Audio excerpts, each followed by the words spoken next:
feel your love.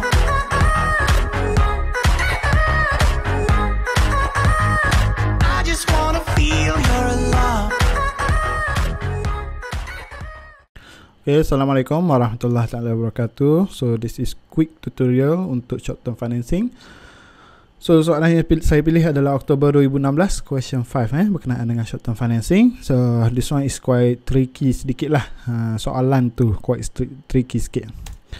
Okay, so soalan dia, HMM company requires 500,000 to support the working capital requirement. So company ni memerlukan modal sebanyak 500,000 untuk jangka yang masa yang pendek, which is dia nak pinjam selama 9 bulan sahaja.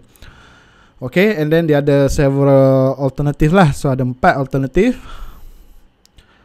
Okay, untuk alternatif yang pertama, pinjam daripada BDM Bank and pays an annual interest rate of 8% on a discounted basis. Okay, so dia ada discounted basis, which mean interest tu kena bayar awal.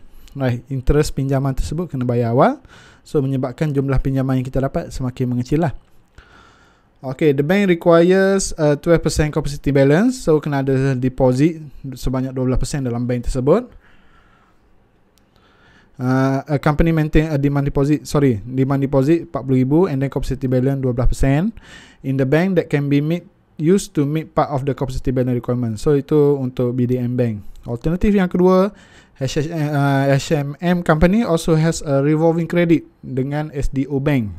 Dia ada revolving credit dengan SDO Bank sebanyak 550,000 and then interest rate sebanyak 6%. Commitment fee 5%, charge on the unused loan. So jumlah loan yang kita tak guna tu akan dikenakan 5% commitment fee. And then SDO Bank requires a company to maintain a deposit of 20,000 in an account.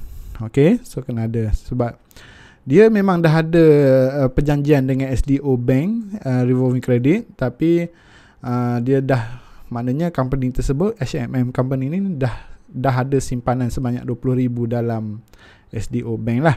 Okay. Okay, soalan yang ketiga, issue commercial paper on a discounted basis. Okay, this one is commercial paper yang mana interest rate 10%. Dealer placement fee is 2,000 per paper and par value 50,000 untuk setiap satu paper. Okay, and then alternatif yang keempat, foregoing a trade credit with favorable term 5/20 net 60. Okay. Okay, kita tengok alternatif yang pertama. Soalannya kita perlu pilih the best alternative lah, which is offer the lowest EIR. Right. Okay, first we calculate BDM Bank untuk alternatif yang pertama. So interest dia, kita pinjam sebanyak 500,000 kali dengan interest rate sebanyak 8% and then kali dengan time dia 9/12 sebab kita pinjam selama 9 bulan sahaja. So kita dapat 30,000. Capacity balance dia cakap tadi 12%. So 500,000 kali 12% 60,000. Okay, 60,000. And then kita dah ada simpanan dalam bank tersebut sebanyak 40,000. So capacity balance yang baru hanyalah 20,000 saja kita kena top up. Kita dah ada deposit dalam BDM Bank tu sebanyak 40,000. Capacity balance requires us to deposit 60,000 but we already have 40,000, so we need a new capacity balance amounted 20,000 only. Alright, so kena ada tambahan 20,000 sajalah. Okay, so EIR untuk BDM Bank ni, so 30,000 kita punya interest rate divided by net proceed yang kita dapat lah pinjaman. Sebenarnya kita pinjam 500,000 tapi kita kena discount sebanyak 30,000, kena bayar interest awal-awal, and then kita kena tambah dalam deposit sebanyak 20,000. So menyebabkan kita dapat kurang daripada 500,000 lah. So kalau tengok 500,000 tolak 30 tolak 20, sebenarnya kita dapat 450,000 sahaja. So 30,000 bahagi 450,000 and then times dengan 12/9 bukan 9/12, 12/9. Dia terbalik dia punya rumus tu kan. Okay, so kita punya EIR untuk BDM Bank adalah 8.88%. Okay, alternatif yang kedua, apa tadi, revolving credit, right? SDO Bank. So kita pinjam sebanyak 500,000. So 500,000 kali dengan 6% dia punya interest kali 9/12. So interest kita perlu bayar sebanyak RM22,500. Okay, and then apa ni, unused fund tadi kan, commitment fee. So kita dapat revolving credit 550,000 tapi kita pinjam 500 saja. So baki lagi 50,000 tu akan dikenakan commitment fee sebanyak 5%, which is 2,500 kita kena bayar. Additional kepada kita punya interest lah. And then capacity balance dicakap tadi sebanyak RM20,000. Okay, so EIR interest dia 22,500 tambah dengan commitment fee 2,500, and then bahagi dengan kita punya net proceed which is 500,000 tolak dengan 20,000 untuk capacity balance. Okay, and then times dengan 12/9. Okay, so jawapan dia adalah 6.94%.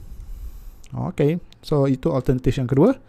Alternatif yang ketiga, which is berkenaan dengan commercial paper. This is quite interesting lah, sebab dia ada calculation yang lebih sikit walaupun maklumat yang diberi tu sedikit sahaja. Okay, so commercial paper ni dia based on paper lah, berapa paper yang kita keluarkan. Okay, so first of all kita calculate interest dulu. Kita pinjam 500,000 kali dengan 10% dia punya interest rate, and then times dengan 9/12, so RM37,500. Okay, so apa tadi, fee untuk paper fee tu kan sebanyak RM2,000 per paper. RM2,000 per paper. So berapa jumlah paper yang ada, so kita kena calculate dulu. Total PF tu nanti dulu. Okay, so untuk setiap satu papernya nilai dia adalah sebanyak RM50,000 tapi kita nak pinjam sebanyak RM500,000. So berapa paper kita perlu keluarkan? So satu paper nilai dia RM50,000. So berapa paper untuk dapatkan RM500,000? So number of papers, jumlah pinjaman kita RM500,000 bahagi dengan par value untuk paper tersebut RM50,000. So kita perlu keluarkan 10 papers kan, 10 papers untuk dapatkan RM500,000. Sebab satu paper nilai dia RM50 kan. Okay, setiap satu paper ni dia ada fee dia sebanyak RM2,000. So total PF tu yang ni total PF RM2,000 kali dengan 10 papers, sebab kita keluarkan 10 so RM20,000 fee kita kena bayar. Okay, RM20,000 fee yang kita kena bayar. So fee ni dia bukan interest fee ni maknanya kita menyebabkan kita dapat kurang lah berbanding tu. So net profit akan terjejas nanti.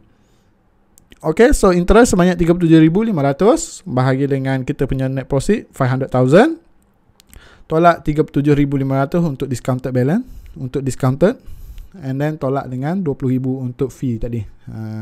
So kali dengan 12/9, so dapat 11.30%. Okay, so this one is commercial paper, so you need to calculate number of papers, right, in order to calculate total fee tadi. Okay, and then yang terakhir sekali which is trade credit, which is dia bagi credit term which is berapa tadi, lupa pula.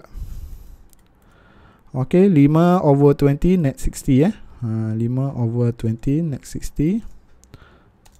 Okay, so 5 tu kita masukkan sebagai D, discount, which is 5 bahagi dengan 100 tolak discount 5 kali dengan yang ni memang function dia lah, 360 bahagi dengan CP minus DP. Okay, so CP tu dia punya tempoh kredit lah 60 hari, manakala discount period tu adalah 20 hari kan.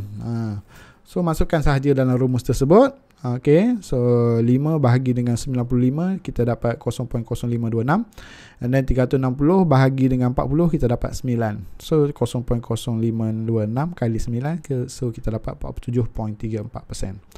Okay, so this one is EIR for trade credit. So kita dah calculate 44 IRR. Okay, BDM 8.88, SDO Bank 6.94, sorry, commercial paper 11.30, and then trade credit 47.34. So which one EIR yang paling rendah? So obviously kita akan tengok SDO Bank, which is the lowest one lah, 6.94%. So in order to answer decision, choose alternative 2, which is loan with SDO Bank, since it has the lowest EIR, which is 6.94%. Okay, so that's all for short term financing. So hopefully understand lah. Ada yang request kan. Okay, so wabillahi taufiq wal hidayah. Assalamualaikum warahmatullahi taala wabarakatuh.